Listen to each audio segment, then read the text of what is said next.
Bab 61, Kombinasi yang aneh. Apakah itu sederhana? Faktanya, ini sama sekali tidak sederhana. Sebuah perusahaan dagang yang mencakup separuh benua, dapat mengirimkan informasi dengan sangat cepat. Apakah ini sederhana? Jangan lupa, ini adalah benua bahtera, bukan bumi, tempat informasi meledak, tempat setiap orang memiliki ponsel dan internet tersedia untuk semua orang. Fakta bahwa perusahaan perdagangan makial dapat melakukan hal ini di benua bahtera adalah bukti kekuatannya. Tidak ada yang mau memprovokasi perusahaan dagang seperti itu. Bahkan suatu wilayah pun tidak ingin memprovokasi perusahaan perdagangan seperti itu. Itu terlalu berbahaya. Zhao Hai diam-diam mendengarkan kata-kata Green. Dia menyadari bahwa dia telah meremehkan dunia ini. Meskipun teknologi dunia ini tidak secanggih teknologi bumi, namun memiliki lintasan perkembangan yang unik. Pemahamannya terhadap dunia ini masih terlalu sedikit. Kakek Green, mengapa mereka mengawasi kita? Zhao Hai bertanya. Ada begitu banyak penyihir di benua ini, mereka mungkin tidak mengawasi semuanya, kan? Green tersenyum. Pendapatnya adalah karena Anda seorang penyihir hitam, muda tuan. Kemanapun penyihir hitam pergi, mereka akan mengelilinginya. Apalagi kami tidak pergi ke Iron Mountain dari benteng Montenegro. Ini setara dengan kemunculan tiba-tiba. Tentu saja mereka akan lebih memperhatikannya. Jadi kita akan berangkat besok? Zhao Hai mengangguk. Ya, kami berangkat besok. Tuan muda, kami harus mengeluarkan 2 koin emas untuk menginap di hotel seperti ini selama 1 malam. Sejujurnya, kami mungkin tidak dapat menginap beberapa malam lagi. Zhao Hai tertawa getir. Uang memang menjadi masalah. Transmigran lain akan segera mendapatkan keuntungan besar di dunia lain, atau mereka akan memiliki posisi tinggi dengan wanita cantik yang meminta jasa mereka. Namun, dia memiliki wilayah yang rusak, dan dia harus mengirimkan makanan dan minuman lebih dari 100 orang. Dari waktu ke waktu, dia harus bersembunyi dari serangan binatang ajaib. Hal yang paling menjijikkan adalah meskipun ia memiliki ruang yang merupakan alat curang, ia tetap miskin dan bahkan tidak mampu untuk tinggal di hotel. Melihat ekspresi Zhao Hai, Gelin berpikir bahwa Zhao Hai merasa kasihan dengan situasi mereka saat ini. Dia segera menghibur Zhao Hai, Tuan muda, kita akan punya uang setelah kita menjual lobak. Kamu tidak perlu bersedih. Zhao Hai tidak tahu bagaimana menjelaskannya kepada Hijau, jadi dia hanya tersenyum dan berkata, saya baik-baik saja, tapi kita tidak boleh tinggal di hotel seperti ini di masa depan. Ayo cari tempat di luar kota dan tinggal di luar angkasa. Ya. Clint mengangguk. Saya hanya akan tinggal di sini selama sehari untuk menarik perhatian keluarga Makidere. Saya tidak akan tinggal di sini di masa depan. Zhao Hai mengangguk dan melihat sekeliling ruangan. Itu tidak kecil sama sekali. 1 ruang tamu, 5 kamar tidur, dan 1 kamar mandi. Itu tidak buruk. Saat ini, ada ketukan di pintu. Clint dengan cepat berdiri untuk membuka pintu. Seorang pelayan berdiri di luar pintu, memegang nampan besar di tangannya. Di atas nampan ada beberapa potong roti dan 3 piring. Hidangan di dalamnya cukup enak. Grimm mengambil piring itu, memberi pelayan itu beberapa koin tembaga sebagai tip, dan menyuruhnya pergi. Dia tidak tahu bahwa setelah pelayan turun, dia segera berlari ke ruangan yang sangat tersembunyi di toko dan mengetuk pintu. Suara bos gendut itu datang dari dalam, masuk. Pelayan membuka pintu dan masuk. Itu adalah kamar tidur. Dekorasi di dalamnya sangat sederhana. Selain tempat tidur, hanya ada meja dan kursi. Bos gendut itu sedang duduk di kursi dengan pena di tangannya. Ketika dia mendengar suara pintu, dia berkata tanpa melihat ke atas, apakah kamu menemukan sesuatu? Pelayan itu berdiri di sana dengan hormat dan berkata dengan suara yang dalam, quote, identitas mereka mungkin tidak sederhana. Mereka mungkin bangsawan, tapi mereka mungkin tidak menjalani kehidupan yang baik. Saya hanya memberi mereka makanan biasa, dan mereka tidak mengatakan apapun. Mereka bahkan memberi saya tip, tapi tidak banyak. Bos gendut itu mengangguk dan melambaikan tangannya. Pelayan itu berbalik dan pergi, tetapi bos gendut itu duduk di sana dan merenung. Sebagai kepala intelijen keluarga Magadal di benteng Montenegro, pekerjaan intelijennya masih sangat bagus. Alasannya adalah dia sangat berhati-hati dan pandai mengamati orang. Dia telah meminta pelayan untuk menyajikan beberapa hidangan yang bukan yang terbaik karena dia ingin melihat siapa Xiao Hai dan yang lainnya. Dia ingin mengetahui dari reaksi mereka orang seperti apa mereka. Di daratan, hanya bangsawan yang memberi tip kepada pelayan. Dalam keadaan normal, bahkan pengusaha pun tidak akan memberi tip kepada pelayan. Oleh karena itu, pelayan dapat mengetahui bahwa Xiao Hai dan teman-temannya adalah bangsawan. Para bangsawan biasanya sangat menuntut dalam hal makanan dan minuman. Namun, Xiao Hai dan teman-temannya berada dalam situasi yang buruk, jadi mereka tentu saja tidak memiliki terlalu banyak persyaratan. Apalagi tip yang mereka berikan hanya berupa koin tembaga. Itu sebabnya pelayan mengatakan bahwa Xiao Hai dan teman-temannya tidak hidup dengan baik. Hal ini menempatkan bos gendut itu dalam posisi yang sulit. Meskipun penyihir memiliki status yang sama dengan bangsawan, banyak dari mereka yang sebenarnya bukan bangsawan. Jika mereka bangsawan dan penyihir, mereka pasti akan ditempatkan pada posisi penting oleh negara dan tidak harus hidup terlalu buruk. Oleh karena itu, reaksi Xiao Hai dan yang lainnya membuat bos gendut itu tidak dapat menilai identitas mereka untuk sementara waktu. Pada akhirnya, bos gendut itu menuliskan situasinya dan pergi ke ruang rahasia melalui pintu rahasia di belakang kamar tidur. Ada deretan kandang di ruang rahasia, dan setiap kandang memiliki binatang ajaib mirip elang yang disebut Wind Falcon. Itu adalah binatang ajaib yang bisa terbang sangat cepat dan biasanya digunakan untuk mengantarkan surat setelah dilatih. Bos gendut itu mengeluarkan falcon angin, mengambil daging segar di sebelahnya dan memberinya makan. Kemudian, dia menggulung informasi yang telah dia tulis dengan hati-hati dan memasukkannya ke dalam tabung bambu kecil di cakar angin falcon. Setelah menyegelnya dengan lilin, dia mengeluarkan angin falcon dan membebaskannya. Secara alami tidak mungkin bagi keluarga besar seperti para penyihir untuk memperhatikan setiap masalah kecil, tetapi kemunculan Xiao Hai dan yang lainnya terlalu mendadak. Selain itu, dia adalah seorang penyihir hitam, jadi bos gendut itu tidak punya pilihan selain memperhatikan mereka. Bagi manusia, penyihir hitam mewakili kata-kata negatif seperti bahaya, kesuraman, dan keanehan. Selama seorang penyihir hitam muncul di suatu tempat, itu pasti akan diperhatikan oleh semua kekuatan. Kekuatan-kekuatan ini umumnya mengadopsi metode untuk tidak menyinggung atau berteman dengan penyihir hitam. Itulah sebabnya bos gendut itu begitu memperhatikan Xiao Hai dan teman-temannya. Namun, tindakan bos gendut itu sesuai ekspektasi Grimm. Dia mengira situasi seperti itu akan terjadi ketika dia meminta Xiao Hai berpura-pura menjadi penyihir hitam. Inilah efek yang mereka inginkan. Dengan tindakan besar seperti itu, tentu saja tidak ada yang akan mengasosiasikan mereka dengan keluarga Buddha. Dengan cara ini, akan lebih aman bagi mereka untuk membalikkan keadaan. Xiao Hai dan yang lainnya beristirahat setelah makan. Mereka tidak pergi ke benteng Montenegro untuk berjalan-jalan. Jangan lupa bahwa Xiao Hai adalah seorang penyihir hitam. Penyihir hitam tidak mau berbelanja tanpa alasan. Selain itu, benteng Black Mountain sangat kacau. Untuk menghindari masalah, Xiao Hai dan yang lainnya tidak mau jalan-jalan. Untungnya, Xiao Hai adalah orang rumahan. Dia tidak suka berbelanja, jadi dia tidak merasa tidak nyaman. Selain itu, dia telah bepergian selama beberapa hari terakhir.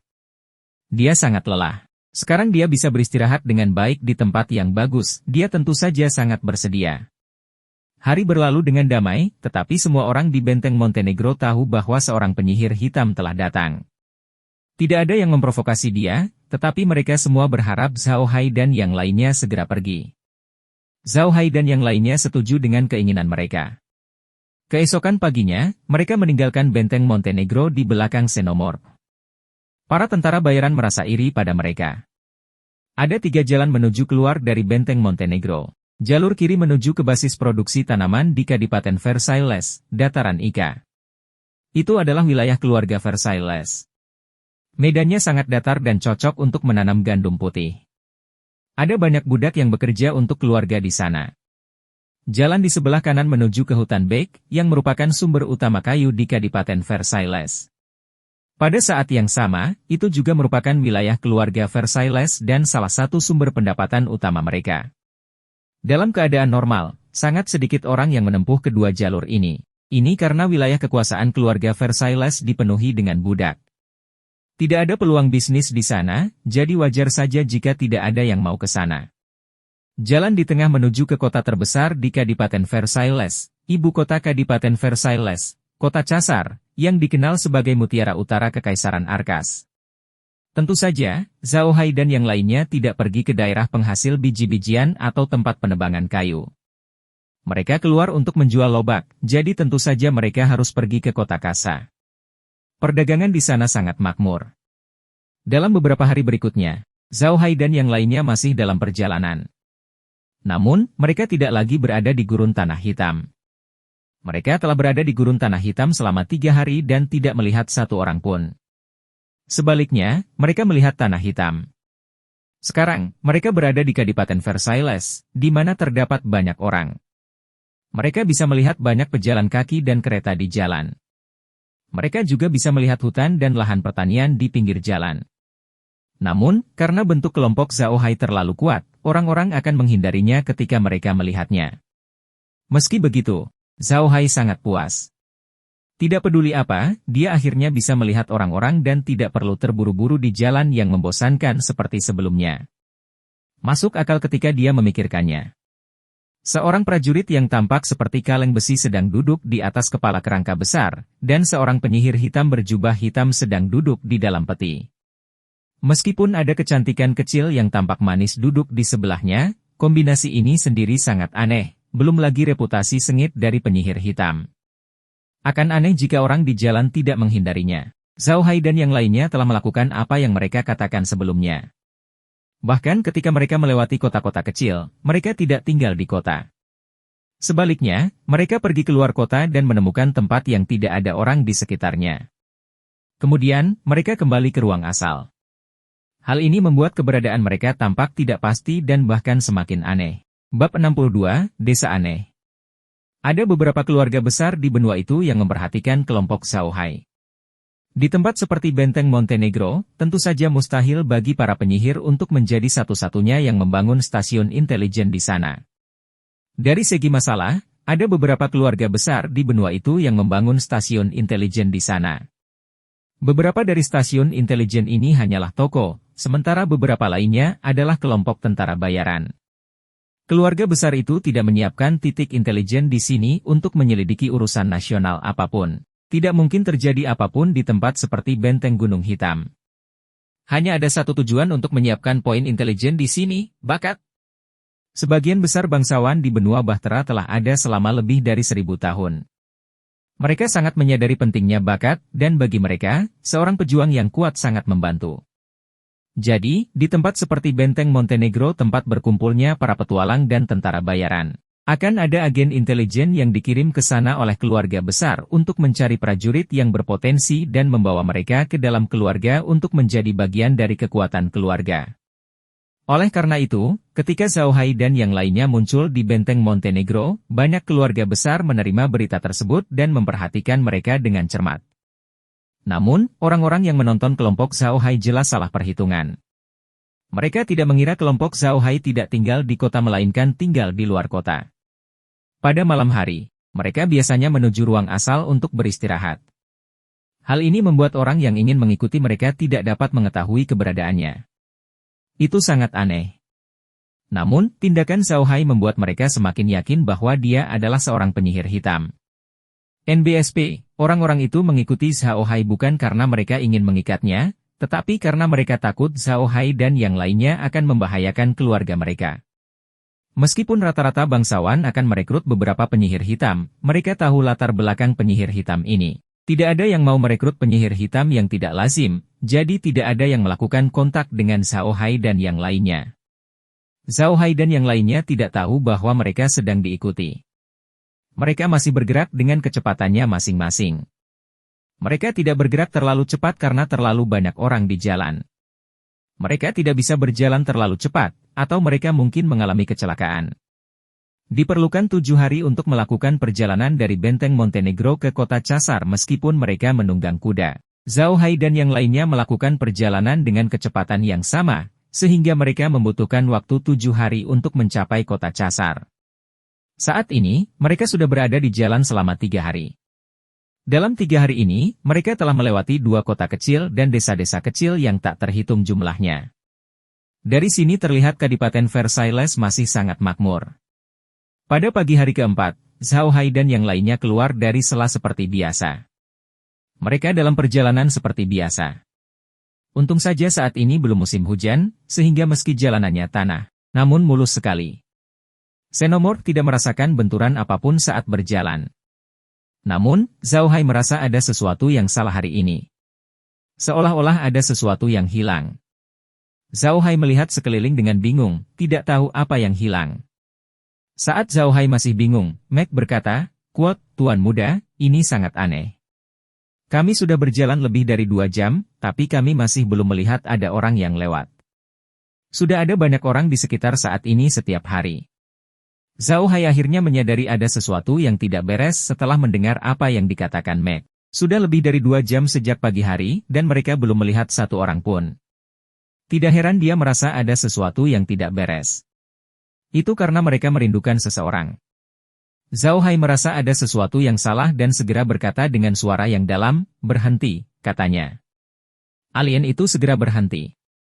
Zhao Hai berdiri, memegangi tulang rusuk alien itu, dan berkata kepada Glin, "Kakek hijau, apakah terjadi sesuatu? Mengapa kita tidak bertemu siapapun setelah berjalan begitu lama?" Glin mengangguk dan berkata, "Saya sudah menyadarinya sejak lama. Tapi jangan khawatir, Tuan Muda. Kami hanya akan bergerak maju. Saya ingin melihat apa yang terjadi. Paling-paling, Tuan Muda bisa bersembunyi di luar angkasa dan tidak ada yang bisa menemukan Anda." Zhao Hai tertawa getir. Dia mengira hijau tidak menyadarinya, tapi hijau sudah menyadarinya sejak lama. Meskipun kata-katanya sedikit tidak bertanggung jawab, namun masuk akal. Mereka tidak bisa berhenti bergerak maju begitu saja karena mereka tidak tahu apa yang telah terjadi. Jika ya, mereka tidak akan bisa berbuat apa-apa. Memikirkan hal ini, Zhao Hai tidak bisa menahan diri untuk tidak mengangguk dan melambaikan tangannya. "Oke, ayo pergi." Alien itu segera mulai bergerak dengan kecepatan konstan. Sepertinya tidak terburu-buru. Namun, Zhao Hai dan Mac menjadi gugup. Mereka belum pernah melihat pemandangan sebesar ini sebelumnya, jadi mereka tidak setenang warna hijau. Mereka berdua sedikit gelisah saat mengamati sekeliling mereka, seolah-olah akan ada binatang ajaib yang bergegas keluar dari hutan kapan saja. Namun, yang mengejutkan Zhao Hai, mereka tidak bertemu satu orang pun setelah berjalan sepanjang pagi. Bahkan desa-desa yang mereka lewati pun tidak memiliki siapapun. Seolah-olah semua orang telah menghilang. Ketika mereka melewati sebuah desa, mereka bahkan pergi ke desa tersebut untuk melihat lebih dekat. Tidak ada seorang pun di desa itu. Namun, yang mengejutkan Zhao Hai, sepertinya dia tidak diserang. Sepertinya seluruh penduduk desa telah pergi sendirian. Namun, yang aneh adalah penduduk desa jelas-jelas sudah pergi begitu mereka bangun. Tidak ada api di dapur rumah, dan mereka tidak melipat selimut. Mereka bahkan tidak mengenakan pakaian. Mereka baru saja keluar dari selimut dan pergi. Tidak ada seekor ayam atau anjing pun di seluruh pohon. Suasana benar-benar sunyi. Ditambah dengan tempat tidur yang berantakan, Zhao Hai dan yang lainnya tidak bisa menahan perasaan dingin di hati mereka. Desa ini terlalu aneh, bahkan lebih aneh dari kelompok aneh mereka. Green memandang desa untuk waktu yang lama tetapi masih tidak menemukan apapun. Wajahnya menjadi lebih suram. Dia menoleh ke Zhao Hai dan berkata, "Hai kecil, panggil nenekmu Merlin keluar. Dia mungkin bisa melihat sesuatu." Zhao Hai menjawab. Dia segera membuka kantong spasial dan memanggil Merlin keluar. Merlin telah mengamati situasi di luar, jadi dia secara alami tahu apa yang sedang terjadi. Jadi, setelah dia keluar, dia tidak banyak bicara. Dia hanya melihat sekeliling dengan hati-hati, lalu menutup matanya dan dengan lembut melafalkan beberapa mantra. Bola cahaya biru muncul di tubuhnya dan menyebar seperti matahari. Lampu menyala sekitar 5 menit sebelum perlahan menghilang. Merlin perlahan membuka matanya dan berkata kepada Zhao Hai dan yang lainnya dengan ekspresi serius, "Quote, Tuan Muda, seseorang di sini menggunakan teknik rayuan ilmu hitam untuk menarik semua makhluk hidup di desa. Saya tidak tahu kemana mereka pergi." "Sihir hitam?" Zhao Hai tercengang. "Apa maksudmu ada penyihir hitam yang pernah ke sini sebelumnya?" Merlin mengangguk. "Meskipun sudah cukup lama, dan sebagian besar energi sihir di sini telah hilang, aku masih yakin ada seseorang yang menggunakan ilmu hitam di sini. Wajah Zhao Hai dan Green menjadi gelap. Mereka yakin alasan mengapa mereka tidak bertemu siapapun di jalan hari ini terkait dengan masalah ini. Jika mereka tidak menanganinya dengan baik, mereka mungkin akan terlibat. Jangan lupa bahwa identitas Zhao Hai saat ini adalah penyihir hitam. Ada seorang penyihir hitam di sini yang menggunakan ilmu hitam. Dengan banyaknya orang yang dibawa pergi, situasi ini tidak dapat disembunyikan lagi. Sesuatu mungkin terjadi. Jika Merlin bisa mengetahui bahwa penyihir hitam telah menggunakan sihir di sini, penyihir lain juga bisa. Pada saat itu, orang-orang akan mengetahui bahwa hilangnya orang-orang di sini terkait dengan penyihir hitam. Zhao Hai mungkin menjadi tersangka. Inilah yang dikhawatirkan oleh Grimm dan Zhao Hai. Penyihir hitam telah memikat begitu banyak orang. Dia pasti sedang merencanakan sesuatu yang tidak baik. Jika dia melakukan sesuatu yang buruk, itu akan membawa banyak masalah bagi Zhao Hai. Zhao Hai paling takut akan masalah sekarang. Merlin jelas sudah memikirkan hal ini juga. Dia menoleh ke Zhao Hai dan berkata, "Tuan muda, mengapa kita tidak berhenti menyamar sebagai penyihir hitam? Jika tidak, kami akan membawakanmu masalah besar." Zhao Hai menggelengkan kepalanya dan berkata, "Selain penyihir hitam ini, jika aku menyamar sebagai orang lain, mereka mungkin akan mengetahui identitas kita lebih cepat. Kalau begitu, kita akan berada dalam bahaya yang lebih besar." "Nenek Merlin, bisakah kamu merasakan kemana penyihir hitam membawa orang-orang ke sini? Ayo kita kejar dia dan lihat apakah kita bisa menyingkirkan iblis ini. Jika kita bisa, itu yang terbaik.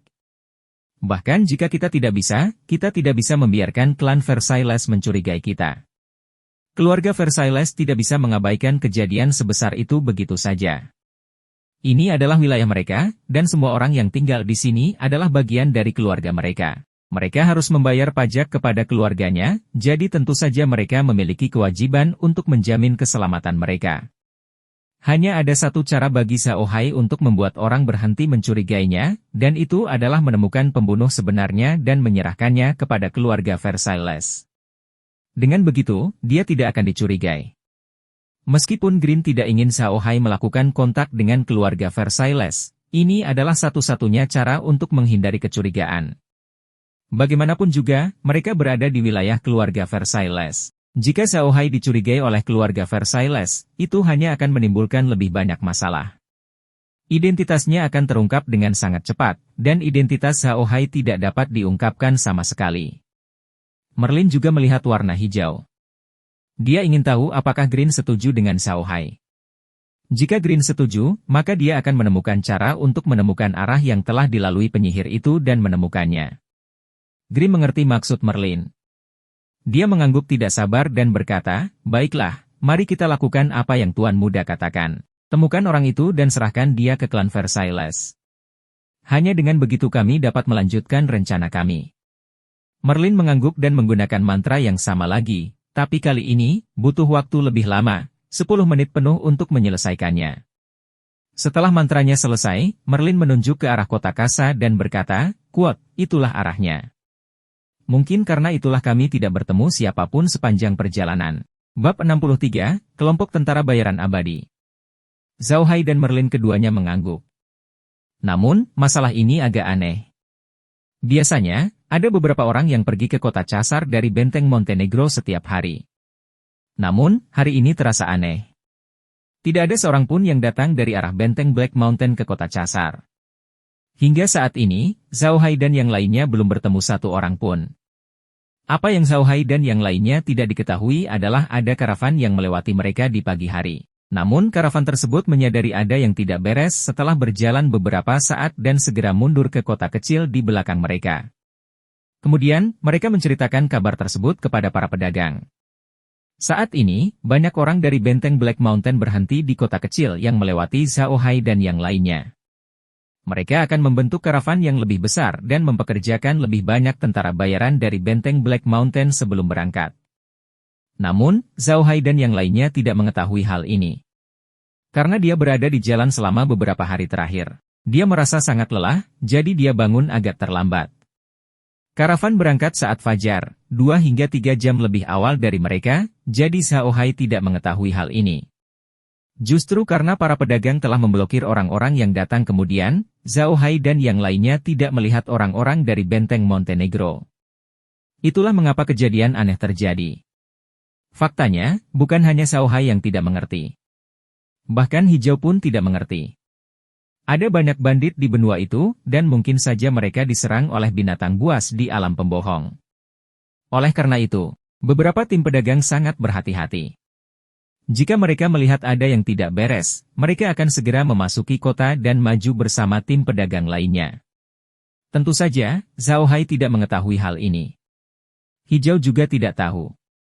Keluarga Buddha tidak memiliki tim pedagang sendiri di masa lalu, jadi dia tidak mengetahui hal-hal tersebut. Inilah mengapa situasi seperti ini terjadi. Zhao Hai dan yang lainnya terus bergerak maju.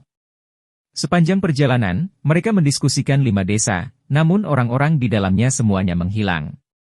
Desa-desa ini tidak terlalu besar, tetapi terdapat lebih dari 1.000 penduduk di 5 desa. Namun, semua orang ini telah menghilang. Bukan hanya manusianya, tapi seluruh makhluk hidup di desa-desa pun lenyap. Semakin jauh Zhao Hai dan yang lainnya berjalan, mereka semakin terkejut. Tidak hanya semakin banyak orang yang hilang, tetapi Merlin juga dapat merasakan bahwa energi ilmu hitam semakin kuat dan menakutkan. Menurut perkiraan Merlin, jika dia sering menggunakan mantra godaan dan memikat begitu banyak orang sekaligus, kekuatan penyihir hitam ini setidaknya akan mencapai tingkat ke-8, tingkat yang sama dengan Merlin. Meskipun Merlin memperkirakan kekuatan pihak lain berada pada level yang sama dengannya, Merlin tidak punya pilihan selain mengakuinya. Jika mereka benar-benar bertarung, dia takut dia tidak akan mampu mengalahkan pihak lain karena ilmu hitam terlalu aneh, dan dia tidak percaya diri. Namun, Zhao Hai tidak terlalu khawatir. Dia masih membawa warna hijau. Jika dia benar-benar tidak bisa melakukannya, dia masih bisa bersembunyi di dalam medium. Dia tidak percaya musuh masih bisa mengejarnya hingga ke medium. Alien itu tidak mempercepat atau memperlambat. Itu masih bergerak maju dengan kecepatan tetap. Ini adalah salah satu karakteristik Zhao Hai. Apapun yang terjadi, dia selalu mengejar stabilitas. Dia akan selalu mengingatkan dirinya sendiri untuk tetap tenang. Dia pernah mempelajari pepatah di sekolah, tenanglah saat menghadapi peristiwa besar. Ini adalah motonya. Oleh karena itu, Zhao Hai terus mengingatkan dirinya untuk tetap tenang. Dia dengan hati-hati mengamati sekelilingnya. Meskipun dia tidak dapat melihat apapun, dia tetap sangat berhati-hati dan siap menghadapi situasi yang tidak terduga. Merlin sedang duduk di sisi kerajaan Zhao Hai dengan mata terpejam. Grim sedang duduk di atas kepala alien itu, sepertinya tertidur. Sementara itu, Meg telah dikirim kembali ke Subuang oleh Zhao Hai. Namun, yang mengejutkan Zhao Hai, mereka tidak menemukan apapun setelah berjalan seharian penuh. Saat ini sudah lewat jam 4 sore. Meskipun mereka masih tidak melihat satu orang pun di jalan, mereka juga tidak menemui serangan apapun. Anehnya segalanya terasa tenang. Saat Zhao Hai hendak berhenti dan beristirahat, Merlin tiba-tiba membuka matanya dan berkata, "Tuan muda, Anda harus kembali keluar angkasa. Saya bisa merasakan energi ilmu hitam yang sangat kuat di depan kami." Sepertinya pihak lain sudah bersiap. Zhao Hai terkejut, tetapi dia tahu bahwa dia tidak dapat membantu banyak dengan tetap di sini. Dia mengangguk dan memasuki ruang angkasa, tetapi alien itu tidak melakukannya. Ia tetap berada di luar dan membawa mereka berdua. Begitu Zhao Hai memasuki ruang asal, dia segera memasuki rumah Jeremy. Ia melihat ke layar, namun anehnya, gambar di layar masih bergerak, seolah-olah ia masih duduk di punggung alien tersebut. Zhao Hai tercengang. Dia memukul kepalanya sendiri. Dia benar-benar bingung. Dia bisa melihat sesuatu dalam jarak 100 meter dari titik masuk. Jika intinya bisa dipindahkan, apakah itu berarti dia bisa melihat lebih banyak hal? Dia belum memikirkan hal ini sebelumnya. Saat dia masuk, dia tidak menyingkirkan xenomorph. Dia ingin membantu Grim dan Merlin bila diperlukan, tapi dia lupa menghentikan xenomorph, jadi xenomorph terus bergerak maju. Ini juga memungkinkan dia menemukan rahasia ini. Ternyata jika ia memasuki ruang angkasa dengan benda bergerak, maka gambar di layar juga ikut bergerak. Yang terpenting, ruang bisa bergerak. Terlebih lagi, dia tidak perlu tinggal di luar untuk bergerak maju. Sial, kenapa aku tidak memikirkannya sebelumnya? Jika aku melakukannya, aku akan membiarkan alien itu keluar dan membiarkannya bersembunyi di dunia manusia. Itu akan menyelamatkan saya dari kesulitan bepergian. Namun, Zhao Hai sedang tidak ingin berpikir terlalu banyak saat ini. Dia juga ingin melihat apa yang sedang dilakukan penyihir hitam itu. Merlin dan Grimm memusatkan perhatian mereka ke depan, jadi mereka tidak terlalu banyak berpikir. Xenomorph terus bergerak maju tanpa tergesa-gesa, dan Merlin bisa merasakan energi sihir hitam semakin kuat. Tiba-tiba terdengar teriakan dari depan, serta suara benturan senjata. Ekspresi Grimm dan Merlin menegang. Mereka tahu bahwa hal yang mereka tunggu-tunggu sepanjang hari akhirnya terjadi. Pada saat ini, alien itu tiba-tiba berhenti. Keduanya tercengang. Kemudian, Zhao Hai tiba-tiba muncul di belakang alien dan berkata, "Kakek Grimm, Nenek Merlin, ayo pergi keluar angkasa." Xenomorph terus bergerak, dan kita masih bisa melihat apa yang terjadi di depan. Grimm dan Merlin tertegun sejenak, tapi setelah memikirkannya, mereka mengerti apa yang dimaksud Zhao Hai. Wajah mereka berseri-seri karena gembira, tapi Grimm menggelengkan kepalanya dan berkata, "Tidak, Tuan Muda, kita tidak boleh masuk. Jika kita masuk, rahasia ruang itu akan diketahui oleh pihak lain, dan itu tidak akan sia-sia." Zhao Hai tertegun sejenak sebelum menganggukkan kepalanya. "Baiklah, kalau begitu aku tidak akan masuk. Bila perlu, saya bisa melepaskan makhluk undead yang saya tangkap untuk membantu. Dengan cara ini, orang hanya akan berpikir bahwa saya adalah penyihir hitam dan tidak akan menemukan rahasia luar angkasa." Hijau dan Merlin mengerutkan kening. Mereka tidak ingin Zhao Hai mengambil risiko, tetapi jika dia memasuki ruang angkasa dan makhluk undead muncul, rahasia ruang itu akan terungkap. Hal ini menempatkan mereka pada posisi yang sulit. Grimm berpikir sejenak dan menoleh ke Zhao Hai. "Tuan Muda, kamu boleh tetap berada di luar jika kamu mau, tetapi kamu sebaiknya memanggil Merlin keluar dan minta dia menjagamu. Itulah satu-satunya cara." Zhao Hai mengangguk dan menjawab pertanyaan Merlin. Zhao Hai menyadari bahwa selama dia memikirkan siapa yang ingin dia telepon, orang di ruang itu akan dapat mendengarnya. Jika orang di ruang tersebut ingin berbicara dengannya, mereka hanya perlu mengetuk layar, dan dia akan dapat mendengar suara beep yang mirip dengan permintaan pertemanan Kiki. Setelah mendapat izin, orang tersebut dapat berbicara dengannya. Penemuan ini membuat Zhao Hai sangat senang. Ini membuatnya lebih mudah untuk menghubungi ruang tersebut. Dan dia tidak perlu pergi ke ruang tersebut untuk memanggil teman-temannya. Setelah dipanggil, Max segera duduk di samping Zhao Hai dan melihat sekeliling dengan hati-hati, siap melindunginya kapan saja. Melihat Max itu keluar, Zhao Hai memerintahkan para Xenomorph untuk terus bergerak maju. Namun, kali ini dia lebih berhati-hati. Green sudah berdiri, dan energi tempurnya terlihat samar-samar, siap menyerang kapan saja. Setelah berjalan 1000 meter lagi, mereka mencapai lereng tanah kecil. Zhao Hai dan yang lainnya akhirnya melihat apa yang terjadi di depan mereka. Di depan lereng, sekelompok besar makhluk undead sedang mengepung kelompok pedagang. Kelompok pedagang memiliki bendera bunga lili laba-laba merah di atasnya. Itu adalah kelompok pedagang dari keluarga Magadal. Saat ini, Grimm memperhatikan ada bendera lain di samping lereng. Bendera ini seluruhnya berwarna hitam dengan lukisan tengkorak putih di atasnya. Itu terlihat seperti bendera bajak laut yang pernah dilihat Zhao Hai di bumi, tapi tidak persis sama. Begitu Grimm melihat bendera itu, ekspresinya berubah. Dia memikirkan sebuah organisasi melalui bendera. Sebuah organisasi terkenal di benua itu, Kelompok Tentara Bayaran Undead. Kelompok Tentara Bayaran Undead adalah salah satu kelompok tentara bayaran paling kuat di benua ini, tetapi juga salah satu kelompok tentara bayaran terkecil di benua itu, karena kelompok tentara bayaran ini hanya menggunakan 8 anggota inti. Secara umum, 8 orang tidak bisa disebut kelompok tentara bayaran. Mereka hanya bisa dianggap sebagai tim petualang kecil.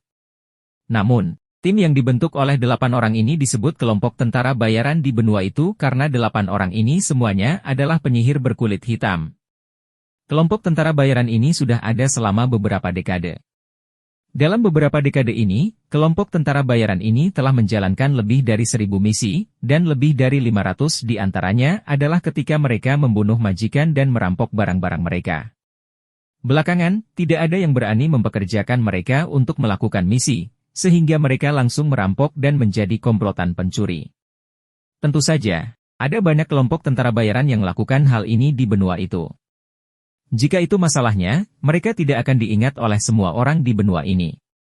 Hal yang paling penting adalah mereka akan membunuh semua warga sipil di sekitar dan mengubah mereka menjadi makhluk undead. Kemudian, mereka akan menggunakan makhluk undead untuk menyerang target mereka. Itu sangat kejam. Bukan berarti tidak ada orang di benua ini yang ingin bersama mereka. Suatu ketika, tentara bayaran abadi benar-benar menyentuh barang-barang keluarga Sinya, sebuah keluarga bisnis terkenal di benua itu. Mereka dikejar oleh para ahli yang dikirim oleh keluarga Sinya.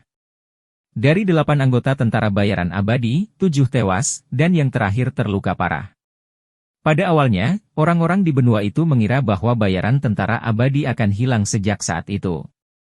Namun, mereka tidak menyangka bahwa satu-satunya anggota tentara bayaran abadi yang tersisa akan melakukan sesuatu yang gila. Bab 64, Jatuhkan Mereka. Tepat ketika semua orang berpikir bahwa kelompok tentara bayaran mayat hidup tidak memiliki kesempatan untuk kembali, penyihir hitam terakhir dari kelompok tentara bayaran mayat hidup benar-benar menggunakan kekuatan hidupnya yang terakhir untuk menstimulasi 10 kali mana dan mengubah 7 penyihir hitam mati lainnya menjadi tinggi. Menciptakan undead tingkat. Sebelum dia meninggal, dia memerintahkan 7 makhluk undead untuk menggunakan ilmu hitam untuk mengubahnya menjadi makhluk undead. Jika penyihir hitam mengubah seseorang menjadi makhluk undead, orang itu akan menjadi budaknya. Makhluk undead tingkat rendah biasa tidak memiliki kecerdasan dan sangat lemah, tetapi makhluk undead tingkat tinggi memiliki kekuatan tempur yang kuat dan kecerdasan yang tinggi. Jika penyihir hitam mati, orang yang dia ubah menjadi makhluk undead akan menjadi makhluk undead bebas dan tidak lagi ditahan. Tentu saja, jika seorang penyihir hitam ingin membuat undead level tinggi, dia akan membutuhkan mana yang banyak. Bukan apa-apa jika hanya membutuhkan mana. Yang paling penting adalah dia harus membayar dengan kekuatan hidupnya. Apalagi jika itu adalah penyihir hitam level 8 yang kuat, selama dia menghasilkan 20 undead tingkat tinggi, hidupnya akan berakhir. Oleh karena itu, penyihir hitam biasa tidak akan menjadi undead tingkat tinggi. Makhluk undead buatan manusia tidak bisa naik level seperti makhluk undead alami. Mereka akan tetap pada kekuatan aslinya ketika diciptakan dan tidak bisa naik level. Penyihir hitam juga terluka parah dan hampir mati. Dia secara alami tidak takut menyia-nyiakan vitalitasnya. Dia menggunakan metode rahasia untuk menstimulasi mana 10 kali lebih banyak untuk menyelesaikan penciptaan 7 penyihir hitam undead tingkat tinggi. Ketika dia akan mati, dia memberi perintah kepada ketujuh orang itu untuk mengubahnya menjadi undead tingkat tinggi. Rencana ini terlalu gila.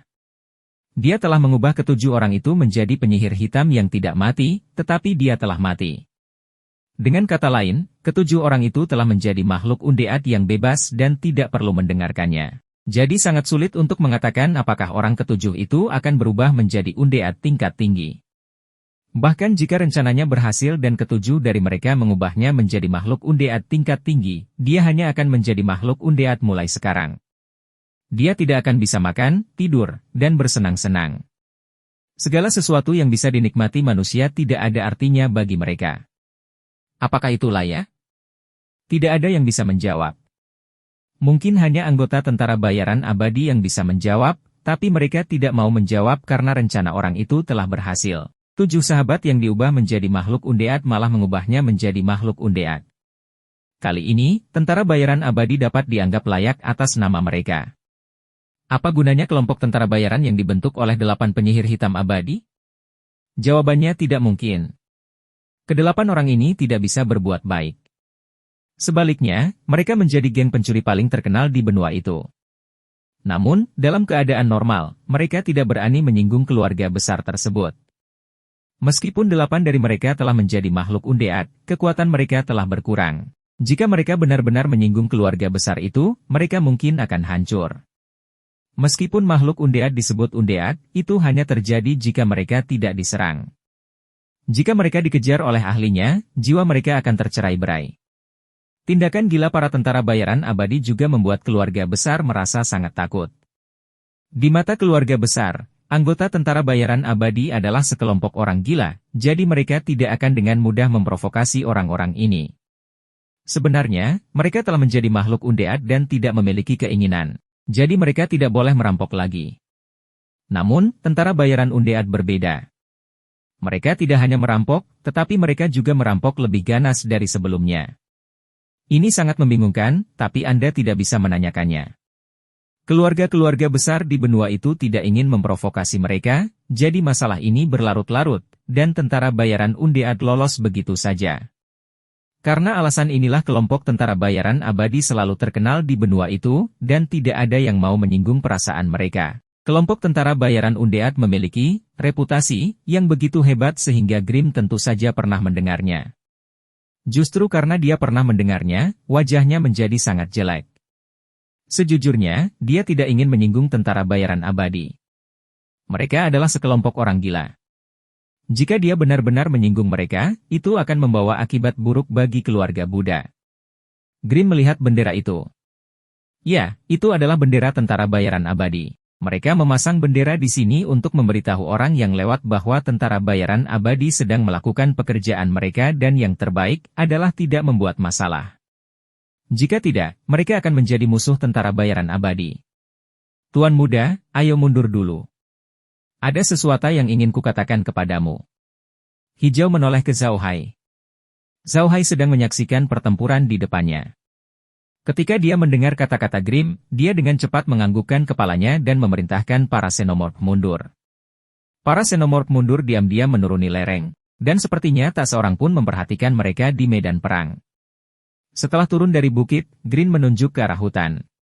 Zhao Hai mengangguk dan memerintahkan xenomorph untuk naik ke hutan. Setelah menemukan tempat tersembunyi, dia mengikuti Merlin dan yang lainnya keluar angkasa. Begitu mereka memasuki ruangan, Grimm memanggil Zhao Hai dan Merlin ke dalam rumah. Dia kemudian memberitahu Zhao Hai tentang kelompok tentara bayaran mayat hidup. Merlin memiliki pemahaman tentang tentara bayaran abadi, tetapi dia tidak tahu banyak tentang kayu, batu, dan mag. Bagaimanapun, mereka telah tinggal di ibu kota kekaisaran sejak mereka masih muda dan tidak pernah pergi. Zhao Hai mendengarkan cerita Grimm dengan tenang. Dia tidak pernah berpikir bahwa kelompok tentara bayaran Undead akan begitu gila. Namun, matanya berbinar ketika dia mendengar bahwa mereka berdelapan telah menjadi makhluk Undead. Ketika penghijauan selesai, Zhao Hai berdiri dan menginjak-injak ruangan. Saat dia menginjak, dia menyentuh dahinya. Setelah beberapa lama, dia akhirnya berhenti dan membanting meja sambil bergumam, "Ayo kita lakukan. Ayo kita berusaha sekuat tenaga." Grimm dan yang lainnya memandang Zhao Hai dengan bingung. Zhao Hai berubah menjadi hijau dan tersenyum. "Kakek Grimm, kamu baru saja mengatakan bahwa 8 anggota kelompok tentara bayaran Undead telah menjadi makhluk Undead?" Grimm mengangguk. Zhao Hai terkekeh dan berkata, "Lalu apakah kamu ingat seperti apa reaksi makhluk Undead ketika mereka memasuki dimensi?" Mendengar kata-kata Zhao Hai, hijau tertegun sejenak. Kemudian, matanya berbinar dan dia membanting meja. "Ya, ubah mereka menjadi bangsa kita sendiri." Pada saat ini, Merlin akhirnya bereaksi. Tentu saja, mereka mengerti maksud Zhao Hai. Mereka telah menangkap lebih dari 1000 makhluk Undead dan menempatkan mereka di luar angkasa. Tanpa kecuali, mereka semua berubah menjadi bangsanya sendiri di luar angkasa, sama seperti xenomorph. 8 anggota kelompok tentara bayaran Undead juga merupakan makhluk Undead. Bisakah mereka ditangkap di luar angkasa dan diubah menjadi milik mereka? Memikirkan hal ini, Merlin dan yang lainnya merasa bersemangat. Meskipun mereka telah menangkap banyak makhluk Undead sebelumnya, kebanyakan dari mereka berwujud binatang, dan sangat sedikit yang berwujud manusia. Kalaupun ada, itu hanya level rendah dan tidak terlalu tinggi. Tentu saja, mereka tidak memiliki kecerdasan apapun dan tidak dapat banyak membantu. Namun, penyihir hitam Undead dari kelompok tentara bayaran Undead berbeda. Mereka adalah makhluk Undead tingkat tinggi dengan kecerdasan tinggi dan mempertahankan ingatan mereka sejak mereka masih hidup. Jika mereka bisa diubah menjadi keluarga Buddha, itu akan sangat membantu keluarga Buddha. Yang tidak dimiliki keluarga Buddha saat ini adalah kekuatan militer. Jika mereka bisa menaklukkan tentara bayaran abadi, itu sama dengan mereka memiliki angkatan bersenjata yang sangat kuat. Bahkan jika orang lain ingin menyentuh keluarga Buddha, mereka harus berpikir dengan hati-hati. Saat memikirkan hal ini, beberapa dari mereka menjadi bersemangat. Zhao Hai memandang mereka dan tidak bisa menahan senyum. Dia melanjutkan, "Dan kami juga bisa membantu keluarga penyihir. Hal ini akan sangat bermanfaat bagi tindakan kita ke depannya." Mendengar kata-kata Zhao Hai, warna hijau segera menjadi tenang. Dia segera mengerti bahwa jika dia membantu para penyihir sekarang, itu akan sangat bermanfaat bagi mereka. Perusahaan dagang Makidre adalah salah satu perusahaan dagang paling terkenal di benua itu. Jika mereka bisa menjalin hubungan dengan mereka, itu akan membawa manfaat yang tak terbayangkan bagi perkembangan keluarga Buddha di masa depan. Apa yang bisa diberikan oleh perusahaan dagang besar kepada sebuah keluarga besar? Itu bukan hanya lautan koin emas, tetapi juga jaringan intelijen yang lengkap. Clint mengangguk dan berdiri. Tuan muda, ayo pergi sekarang. Jika kita terlambat, saya khawatir orang-orang di perusahaan perdagangan Makidre tidak akan bisa bertahan. Zhao Hai mengangguk. Oke. Kalian berdua tetaplah di dimensi dan jaga para budak. Kalian berdua adalah target yang terlalu besar, jadi jangan keluar. Kakek Green, ayo pergi. Dengan mengatakan itu, mereka berempat keluar dari medium. Begitu dia meninggalkan ruang tanpa batas, Zhao Hai melepaskan semua makhluk undead yang telah mereka tangkap. Ada total 1357 makhluk undead. Zhao Hai tidak sengaja memeriksa nomornya, tetapi jumlah makhluk undead yang dia tangkap. Ruang tanpa batas akan mencatat jumlah makhluk undead yang menyelamatkannya dari banyak masalah.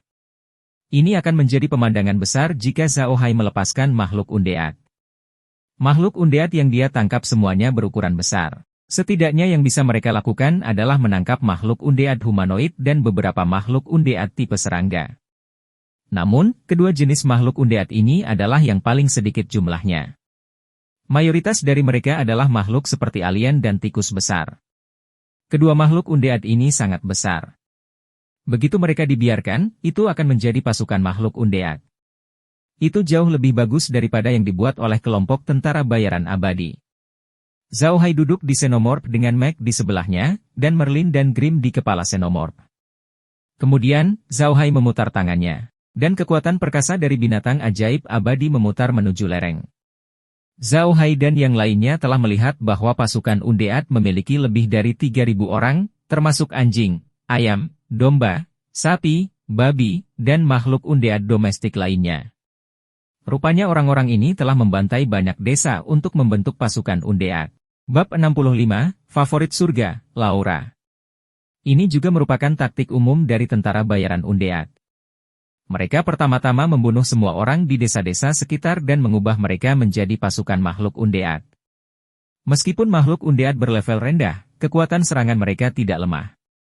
Perlu diketahui bahwa makhluk undead tidaklah lemah.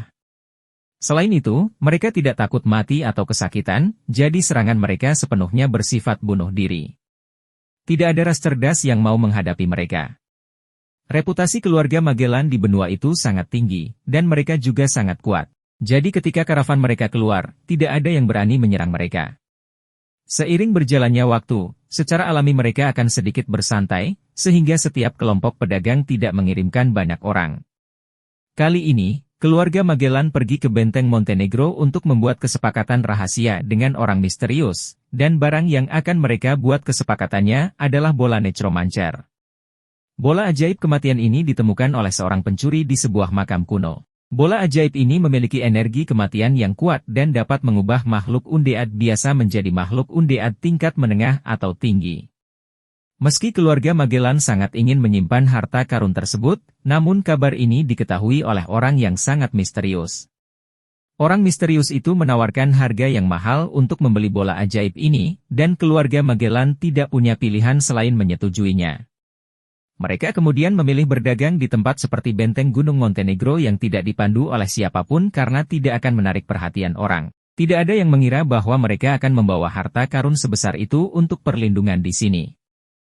Namun, dia tidak tahu berapa kelompok tentara bayaran undead mengetahui hal ini. Pentingnya bola ajaib ini bagi kelompok tentara bayaran undead sudah jelas, itulah alasan mereka ingin mempromosikannya. Kali ini, agar orang lain tidak tahu bahwa mereka akan pergi ke benteng Montenegro untuk berdagang, keluarga Magilder tidak mengirimkan banyak pasukan. Mereka menyamar sebagai kelompok pedagang biasa dan menyebarkan kabar bahwa mereka telah berpindah dari lokasi perdagangan ke tempat lain. Mereka mengira ini akan aman, tapi mereka tidak menyangka akan dihadang oleh tentara bayaran undead. 8 penyihir hitam dari kelompok tentara yang membayar undead secara alami tidak hanya tahu bagaimana mengubah manusia menjadi makhluk undead. Ilmu hitam mereka tidaklah kecil. Kita harus tahu bahwa mereka adalah penyihir hitam yang sangat kuat di masa lalu. Selain diperintahkan pasukan Undead untuk menyerang karavan keluarga Marginder, mereka juga menggunakan ilmu hitam untuk menyerang karavan dari waktu ke waktu, yang memberikan banyak tekanan pada karavan tersebut. Tentu saja, keluarga Magellan tidak akan mengirim beberapa tentara bayaran biasa untuk mengirimkan bola ajaib kematian. Orang-orang yang mereka kirim kali ini semuanya adalah ahli dari keluarga mereka. Namun, para ahli ini tidak dapat melawan begitu banyak orang. Terlebih lagi, yang menyerang mereka bukanlah manusia melainkan makhluk Undead. Selain itu, 8 anggota kelompok tentara bayaran Undead melancarkan serangan diam-diam dengan ilmu hitam, membuat mereka menderita. Lola sedang berdiri di gerbong, memegang sebuah kotak kayu di tangannya. Kotaknya tidak terlalu besar, sekitar 20 cm kubik. Kelihatannya tidak terlalu berat juga, jadi tidak perlu banyak usaha untuk memegangnya. Laura adalah putri dari penerus kedua keluarga penyihir Kelun. Dia berumur 40 tahun dan baru saja mencapai level 6. Kecepatan kultivasi semacam ini tidak lambat, tapi pastinya juga tidak cepat. Itu tidak seperti materi surgawi. Namun, dia adalah orang yang suka berkultivasi dan lebih tertarik mempelajari sihir. Dia tidak tertarik pada bisnis. Para penyihir tidak terlalu peduli dengan level prajurit atau penyihir yang merupakan pewaris keluarga. Yang lebih mereka hargai adalah kemampuan bisnis keluarga. Hal ini membuat posisi Kelun dalam keluarga tampak sedikit canggung. Namun Kelun memiliki seorang putri yang baik, Laura. Laura baru berusia 17 tahun, tapi dia adalah seorang jenius yang terkenal di benua itu. Dia tidak hanya jenius dalam budidaya, tetapi juga dalam bisnis. Apa yang dipelajari Laura bukanlah keterampilan bela diri biasa, tetapi keterampilan seorang ksatria. Ini adalah keterampilan bertarung yang lebih sulit dipelajari daripada keterampilan bela diri biasa, dan memiliki persyaratan yang sangat tinggi bagi seorang kultivator. Hari ini, Laura sudah menjadi prajurit kelas 6. Dia pandai menggunakan tombak, perisai menara, busur kuda, dan pedang melengkung. Dia juga sangat kuat. Namun, jika Anda melihat penampilannya, Anda tidak akan pernah berpikir bahwa dia adalah seorang ahli. Kulitnya seputih salju, dia memiliki rambut panjang bergelombang keemasan, dan sepasang mata biru tua. Hal yang paling tak terlupakan tentang dirinya adalah tinggi badannya yang lebih dari 1,8 meter. Status seperti ini membuat banyak pria bergidik, belum lagi latar belakang keluarganya yang terkemuka dan kemampuan bela diri yang kuat. Hal yang paling menarik tentang dirinya adalah dia adalah seorang jenius bisnis. Dia sangat berbakat dalam berbisnis. Dia mulai membantu ayahnya mengelola beberapa urusan bisnis sejak usia muda, dan dia melakukannya dengan baik. Kebanyakan orang bahkan tidak akan iri pada gadis berbakat karena dia terlalu luar biasa. Jika seseorang hanya sedikit lebih baik dari Anda akan iri padanya. Namun, jika seseorang jauh lebih baik dari Anda dan berada pada level yang berbeda, Anda tidak akan iri padanya. Keluarga Magellan tidak sama dengan keluarga lainnya. Setiap ahli waris keluarga akan mengelola sebagian dari bisnis keluarga. Pemilihan kepala keluarga didasarkan pada usaha siapa yang dikelola dengan baik dan memperoleh keuntungan terbanyak. Kemudian, para tetua keluarga akan bersama-sama sepakat untuk menyerahkan jabatan keluarga kepada orang tersebut. Semula Kelun, pewaris kedua, hanya sebatas nama. Semua orang di keluarga penyihir tahu bahwa dia tidak pandai dalam bisnis dan tidak memiliki persaingan untuk posisi kepala keluarga. Paling-paling, dia hanya bisa dianggap sebagai salah satu dari mereka yang melatih putra mahkota untuk belajar. Namun, sejak Laura membantunya mengelola bisnisnya, keuntungan bisnisnya meningkat dari tahun ke tahun, dan kini dia tidak lebih buruk dari ahli waris lainnya. Bisnis keluarga Kelun sebagian besar terkonsentrasi di Kadipaten Versailles. Oleh karena itu, kesepakatan ini diserahkan kepada Kelun. Tentu saja, orang yang menyelesaikan kesepakatan ini pada akhirnya adalah Laura. Laura tidak menyangka semua pengaturannya akan sia-sia. Pada akhirnya, kelompok tentara bayaran Undead masih memblokir tempat ini. Dia tahu kali ini, itu sangat berbahaya. Meskipun Laura adalah ksatria tingkat 6, dia belum menemukan gunung yang benar-benar miliknya sampai sekarang. Terlebih lagi, dia belum pernah berpartisipasi dalam pertarungan sesungguhnya. Statusnya sebagai ksatria tingkat 6 adalah sesuatu yang bisa diperoleh dengan lulus ujian. Meskipun kekuatannya tidak buruk, dia jauh lebih buruk daripada tentara bayaran yang menjilat darah pada pedangnya setiap hari. Selain itu, mereka dikelilingi oleh makhluk undead, jadi dia tidak bisa melarikan diri meskipun dia menginginkannya. Ini adalah pertama kalinya Laura merasa begitu putus asa dan hampir mati. Lola menggigit bibirnya dengan keras, dan bibir merah halusnya sudah mengeluarkan darah. Saat ini, pemandangan yang menghancurkan harapan terakhir Laura muncul. Di belakang pasukan makhluk undead, sekelompok besar makhluk undead lainnya muncul. Makhluk undead ini tinggi dan besar, dan tubuh mereka ditutupi warna hijau yang aneh. Jelas sekali bahwa mereka lebih sulit untuk dihadapi daripada makhluk undead yang mengelilingi mereka. Wajah Laura pucat pasi. Dia tahu bahwa dia tidak akan bisa melarikan diri hari ini. Namun, hal itu tidak membuatnya terpuruk. Sebaliknya, hal itu membangkitkan semangat juangnya. Ketika orang-orang putus asa, mereka akan benar-benar pingsan dan kehilangan semua perlawanannya, atau mereka akan melawan dengan marah. Bahkan jika mereka mati, mereka akan membawa seseorang bersama mereka. Laura jelas yang terakhir. Saat Laura bersiap untuk bertarung sampai mati, dia tiba-tiba menemukan bahwa makhluk undead yang datang kemudian sedang menyerang makhluk undead yang mengelilingi mereka. Kali ini, bukan hanya Lola yang terpana, tapi seluruh anggota keluarga Magikdare juga tercengang. Otak mereka tidak dapat bereaksi terhadap apa yang terjadi dalam waktu singkat. Mungkinkah ada konflik internal dalam kelompok tentara bayaran undead? Namun, Laura tidak berpikir seperti itu. Dia adalah orang yang cerdas dan dapat melihat bahwa makhluk undead yang menyerang mereka berada pada level yang sama sekali berbeda dari makhluk undead yang menyerang mereka. Makhluk undead yang menyerang mereka jelas adalah orang-orang dari sekitar, dan sebagian besar senjata mereka adalah peralatan pertanian. Selain makhluk humanoid, kebanyakan dari mereka adalah binatang ajaib yang dibesarkan di rumah. Binatang ajaib yang datang kemudian semuanya adalah binatang ajaib yang sangat kuat dengan baju besi tulang hijau. Jelas sekali bahwa mereka beracun dan tidak bisa dianggap enteng. Di bawah pengawasan Laura dan yang lainnya, makhluk undead hijau terus bergerak maju. Jumlah total makhluk undead mencapai lebih dari 1000, dan mereka melenyapkan hampir setengah dari makhluk undead yang mengepung mereka. Terlebih lagi, makhluk undead yang mengepung mereka menghilang dengan sangat cepat. Laura telah memperhatikan makhluk undead hijau. Dia percaya bahwa pembantu mereka akan segera muncul. Benar saja, makhluk undead berukuran besar muncul di lereng. Itu mungkin bukan makhluk undead terbesar, tapi ada seseorang di dalamnya. Laura melihat dengan hati-hati dan menemukan ada 4 orang di makhluk undead itu. 2 dari mereka berdiri di atas kepala makhluk undead, 1 mengenakan baju besi infanteri seluruh tubuh, dan yang lainnya mengenakan jubah ajaib. 2 lainnya sedang duduk di dada makhluk undead. Salah satunya mengenakan jubah sihir hitam dan terlihat sangat aneh, dan yang terakhir berpakaian seperti pelayan dan duduk di samping penyihir hitam. Laura tahu bahwa orang yang dimaksud ada di sini, tetapi pada saat ini, beberapa berkas cahaya hitam melesat ke arah mereka berempat. Ekspresi Laura berubah. Dia tahu bahwa tentara bayaran undead telah bergerak, dan mereka pasti membenci keempat orang itu sampai mati. Keempat orang itulah yang telah merusak rencana baik mereka. Laura tidak dapat menahan diri untuk tidak berteriak dengan gugup, hati-hati, dia memperingatkan.